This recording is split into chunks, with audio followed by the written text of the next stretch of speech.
Welcome back, ladies and gentlemen. I am your host, the Mighty Bjorn, and today for you, we're back again with another Sprocket Community Steel video. So today, let's kick it off with one from Dahu Chino. I think I got the first name right, I'm not sure. And this is his Ho-Ni 3. It is a tank destroyer. It is lightly armored. Mobility is mediocre, but it's okay. It works. The armor is very thin. It is armed with a 75 millimeter gun, has 120 millimeters of penetration, and it weighs in at a total of 19.5 tons. And it's for the mid-war period. Now, while I think this is a very cool tank destroyer, the area this vehicle really fails in is it really has no side-to-side motion, let alone even the up and down. I believe that's the azimuth. I may have that. No, I'm pretty sure that's the azimuth. Is also very limited, but it's at least it's there and it does exist.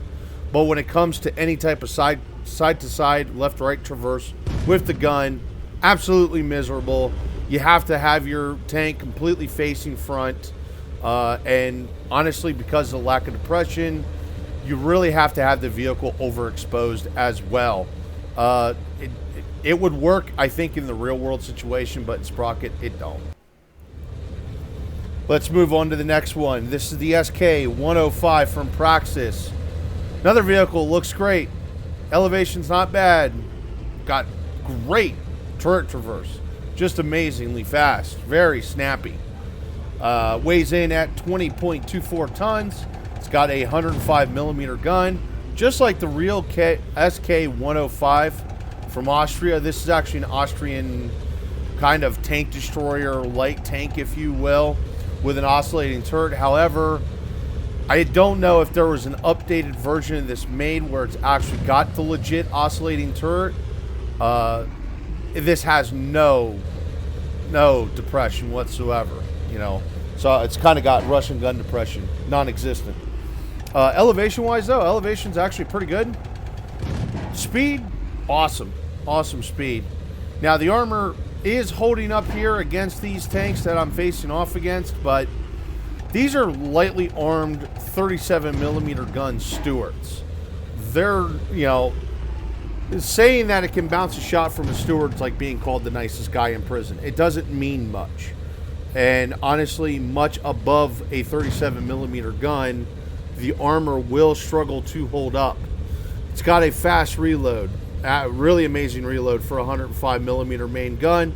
It's actually got great accuracy as long as you can fuss around with actually putting your gun on target. And mobility is, as I said, rather good. And it's a good looking tank, and he actually did a great job with the gun itself. The way it looks, understand that it's got a kind of oddly shaped gun, mostly due to the heat shroud that the vehicle has. But yeah, so there you go. This one comes from Praxis, rolling in from Austria. The next vehicle I have here is the 252U from Rain. That's with an E. And this weighs in at 67 tons. It does have the 122 millimeter main gun. Got 211 millimeters of penetration. Well, once again, the gun depression is very Russian, although at least this tank actually is Russian, so there's that. Mobility is actually rather good. Armor, nothing penetrated my tank. I mean, I was driving around like a buffoon, and just absolutely nothing I was facing off against would pen this thing. So the armor is thick and extremely effective. Reload speed is quite miserable. It's over 15 seconds, folks. That is a slow reload. I don't care who you are, especially with just in this type of situation where you need a fast rate of fire. I was also having some problems with the effectiveness of the gun. That's got more to do with the game mechanics, and right now you can't switch between shells. When I did this recording, I believe it is 0.1, was it 0.119 is what version I'm playing, and I cannot swap between shells, which honestly I hope that returns very soon, because yeah, I really needed to swap shells here. The 122 millimeter main gun was doing a perfectly great, legitimate job penetrating vehicles. However, it was over penetrating what I was facing. So I got frustrated and rammed something. And I got stuck. I do get it free after a while. And mobility-wise, for a heavy tank, the mobility-wise, it is actually rather good, especially in a straight line. And just for comparison, I have a Carnarvon in the files, and one of the vehicles I'm facing off with is a Carnarvon. And actually, I was able to do a circle of death. Yes, folks, a circle of death in a heavy tank. And I could outpace the Carnarvon. Yeah, the memes are real. I'm not sure if I caught any footage of it, but I definitely was laughing about it when it was happening. Other than that, though, the tank model looks really good. Looks just like the Object 252U from World of Tanks. She actually, well, Rain, I'm not sure if she's a she, so I'm sorry if I assumed your identity here. But it does have a decal on the side of a Russian flag. For some odd reason, I'm old and shit and didn't load it properly and pretty much went, it's okay. I don't need it. Yeah, here we go. Circle of Death on a Carnarvon. And I actually end up killing the Carnarvon doing this. You know, it's pretty hilarious. Let's move on to the next vehicle here. Next vehicle, we have the M18A1 Super Hellcat from Vladislav, sorry. And it weighs in at 18.6 tons, armed with a 90 millimeter main gun. Once again, old and shit, folks.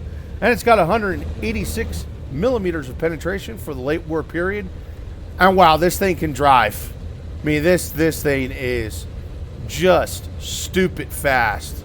Of course, it's a Hellcat, so, you know, what can you say about that? Turret traverse isn't bad.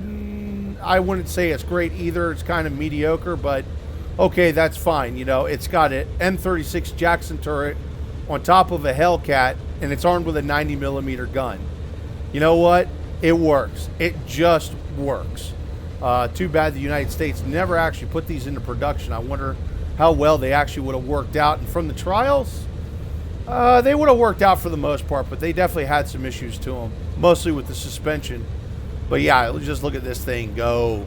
And the model itself actually looks pretty good too. So once again, Vladislav with an interesting vehicle. The next one I got for you here is the STRV Leo.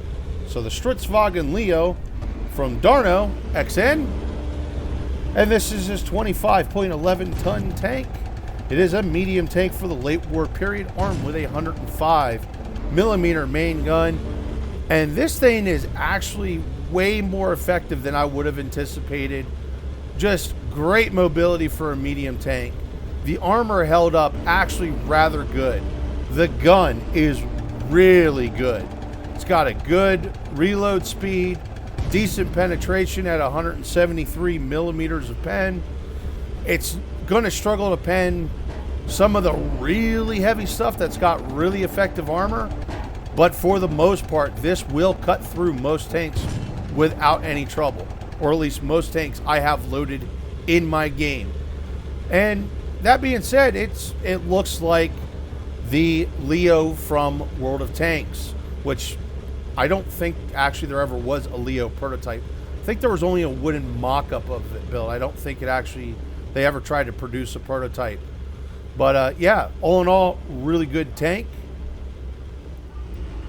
Okay, our final victim for today is the SCTAV 1U90.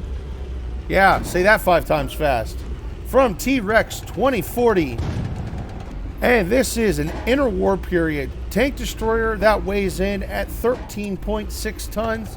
It is armed with a 90 millimeter main gun and has 84 millimeters of penetration.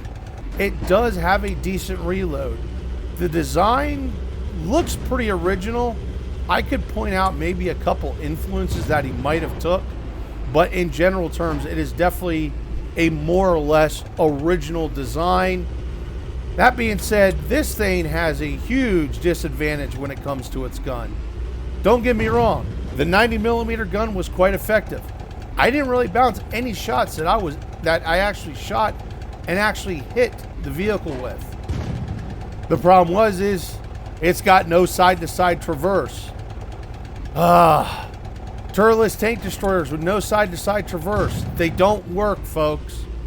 Okay, so they do for the Schutzwagen 103, but that's a main battle tank, so let's not split hairs here. Either ways, mobility, not bad. Armor, I was actually really impressed. This thing really can soak up some shots. And yes, a couple of the TAVs here that I was running around with did actually get penetrated and took damage, and I even lost one while doing the play test. But yeah, they're pretty tough. So I guess they're pretty good on that end. Either ways, folks, that's going to wrap up today's episode of Community Steel. Hopefully y'all enjoyed the lineup and got to see some more interesting projects from the Sprocket community. Thank you very much for tuning in, and have yourself a wonderful day.